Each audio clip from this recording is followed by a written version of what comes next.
మొదటి యోహాను పత్రిక 2వ అధ్యాయం 27వ వచనం ఇలా ఉంది. అయితే ఆయన వలన మీరు పొందిన అభిషేకము మీలో నిలుచుచున్నది గనుక ఎవడునూ మీకు బోధింపనక్కరలేదు. ఆయన ఇచ్చిన అభిషేకము సత్యమే గాని అబద్ధం కాదు. అది అన్నిటిని గూర్చి మీకు బోధించుచున్న ప్రకారముగాను ఆయన మీకు బోధించిన ప్రకారముగాను ఆయనలో మీరు నిలుచుచున్నారు. దేవుడు ఈ మాటల్ని మన కొరకు దీవించునుగాక. ఆమెన్ చెప్తారా? చిన్న ప్రార్థన చేసుకుని మన ధ్యానాన్ని మనం ఆరంభించుదాం.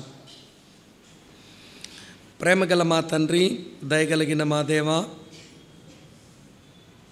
మీ పరిశుద్ధమైన నామమునకు లెక్కలేని స్తుతివందనాలు మీకు సమర్పిస్తూ ఉన్నాము. మీ అనాదికాల సంకల్పంలో ఈ 30 దినములు ప్రార్థన బైబిల్ తరగతులు జరుగుటకు మీరు సంకల్పించి ఇచ్చిన ఈ మంచి కూడికల కొరకై మీకు స్తోత్రం చెల్లిస్తున్నాము. ఇక మా ముందు మరి యొక్క 2 దినములు మాత్రమే ఉంది.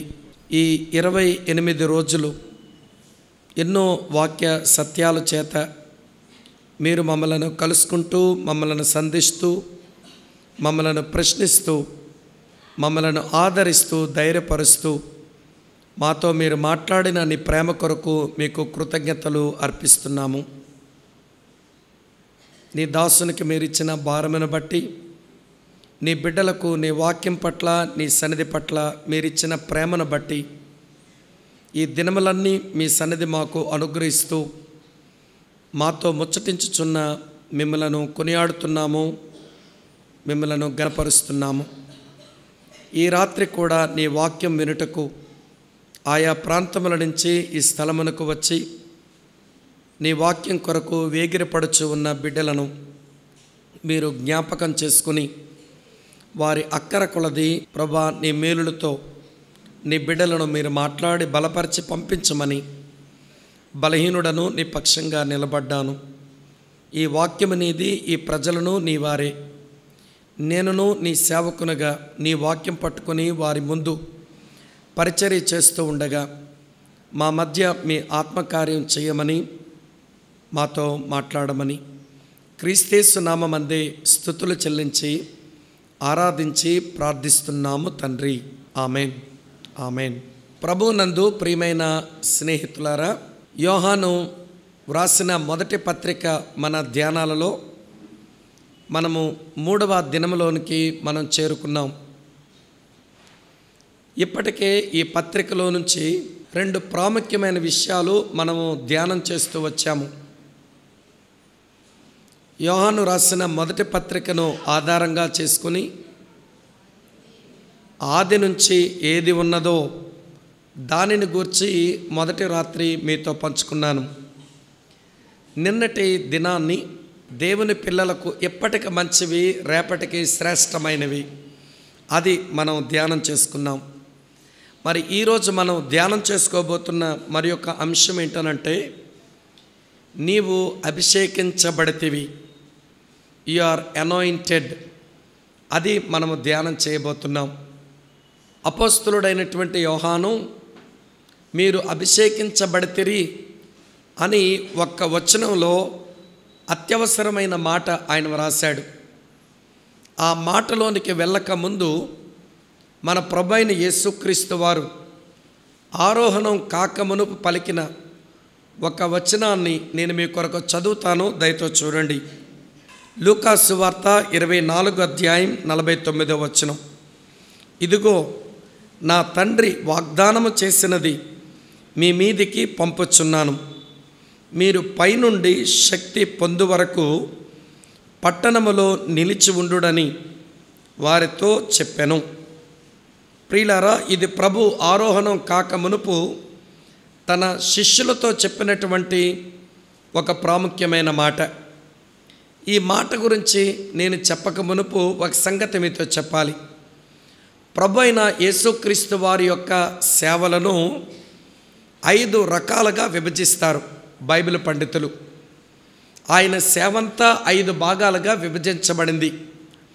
ఇందులో మొదటి భాగం ఏంటనంటే ఆయన శరీరధారి కాకపూర్వము చేసిన పరిచర్య.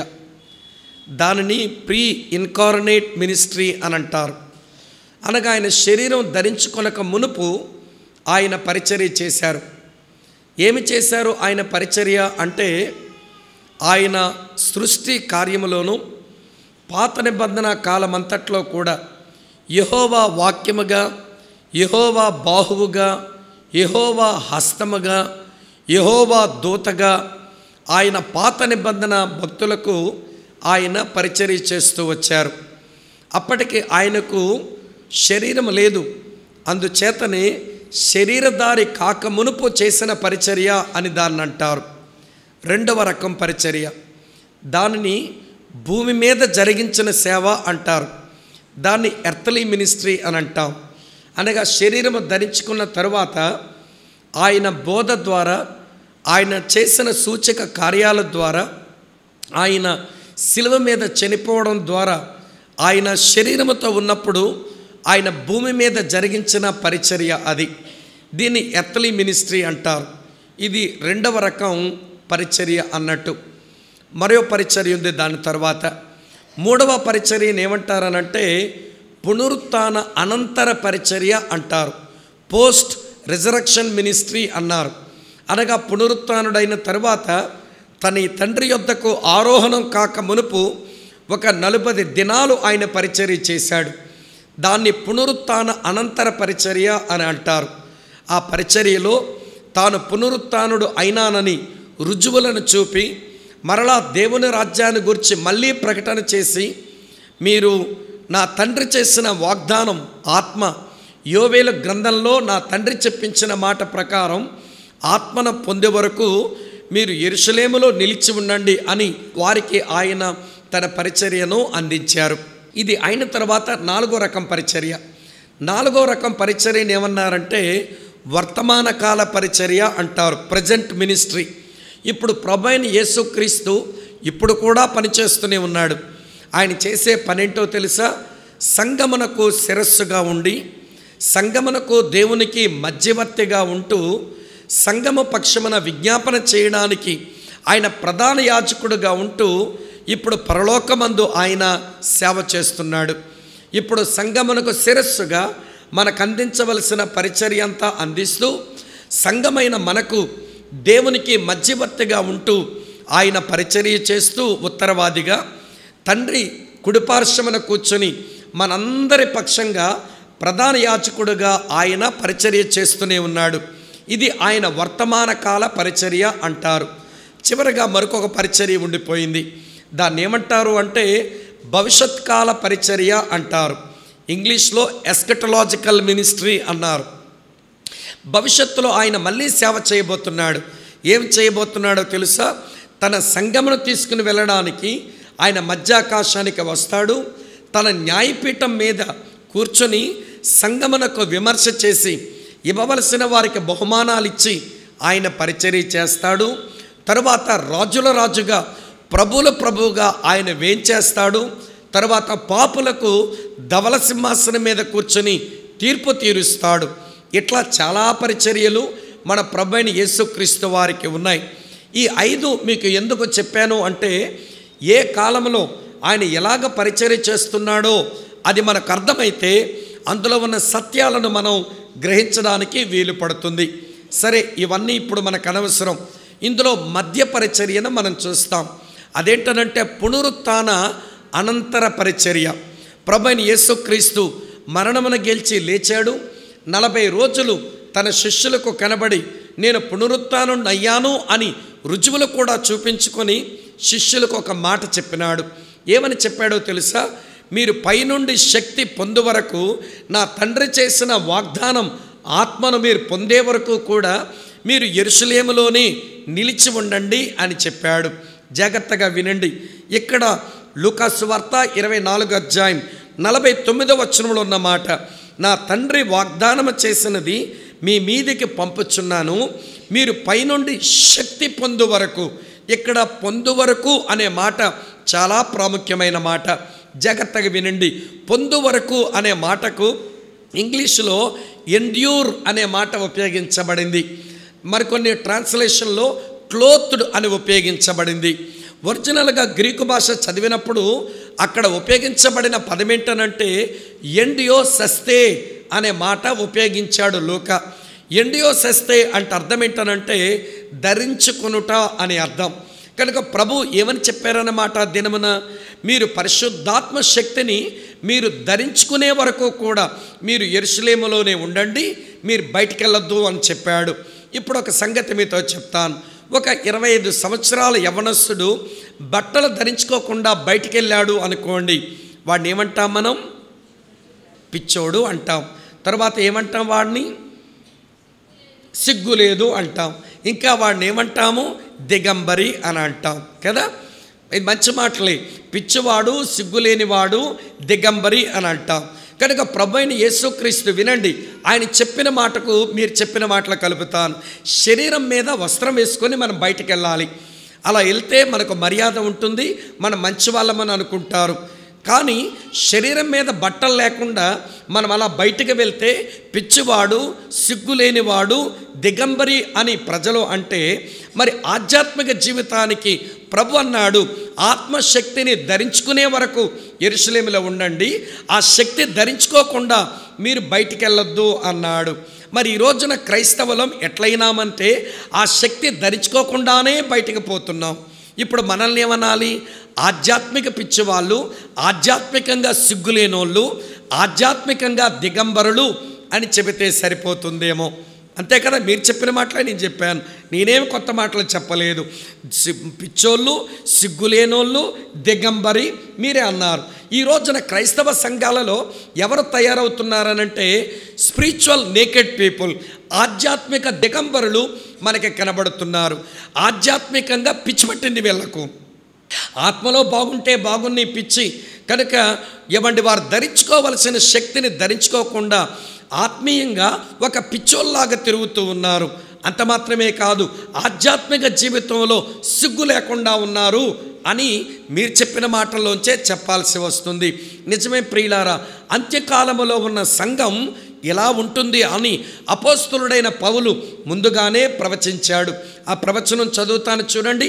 అపోస్తలుడైన పౌలు తిమోతికి రాసిన 2వ పత్రిక 3వ అధ్యాయం 5వ వచనం, పైకి భక్తి గలవారి వలె ఉండి దాని శక్తిని ఆశ్రయించని వారునై ఉన్నారు. ఇట్టి వారికి తిమోతి నువ్వు ఏమవ్వాలో తెలుసా? విముఖుడువవు. వాళ్ళతో మాట్లాడాల్సిన అవసరమే లేదు. నువ్వు వారి గురించి ఊరికే ఏడాల్సిన అవసరం అంతకంటే లేదు. వారి కొరకు పెద్ద ప్రయాసపడిపోవలసిన అవసరం అంతకంటే లేదు. ఎందుకంటే వీళ్ళు అత్యవసరమైన శక్తిని వీరు ఆశ్రయించడం లేదు. పైకి మాత్రం చాలా భక్తి గలవారుగానే కనబడుతున్నారు, కానీ వారి అంతరంగమందు శక్తి లేకుండా వీరు జీవిస్తున్నారు అన్నాడు. ఇంకో సంగతి మీతో చెప్పనా? ఈ చివరి దినాల్లో ఉన్న సంఘాన్ని ప్రకటన గ్రంథం ఆ 7 సంఘాలలో లవోదీక సంఘంతో పోలుస్తారు. లవోదీక సంఘముతో దేవుడు అన్న మాట ఏంటో తెలుసా? నువ్వు దిగంబరుడువు, కానీ నువ్వు దిగంబరుడు అనుకోవడం లేదు అన్నాడు. ఈ రోజున క్రైస్తవ సంఘం ఆత్మశక్తిని ధరించుకోకుండా మనం ఒక దిగంబరులాగా బ్రతుకుతున్నా కానీ మనం దిగంబరులమని మనకే తెలియడం లేదు. చూడండి దేవుడు ఏమన్నాడో చదువుతాను. ప్రకటన గ్రంథం 3వ అధ్యాయం 17వ వచనం, నీవు దౌర్భాగ్యుడవును, దిక్కుమాలిన వాడవును, దరిద్రుడవును, గ్రుడ్డివాడవును. చూడండి తర్వాత మాట, దిగంబరుడువై ఉన్నామని ఎరగక నేను ధనవంతుడను, ధనవృద్ధి చేసుకుంటున్నాను, నాకేమీ కొదువు లేదని నీవు చెప్పేసుకుంటున్నావు అన్నాడు. అమ్మా వింటున్నారు కదూ?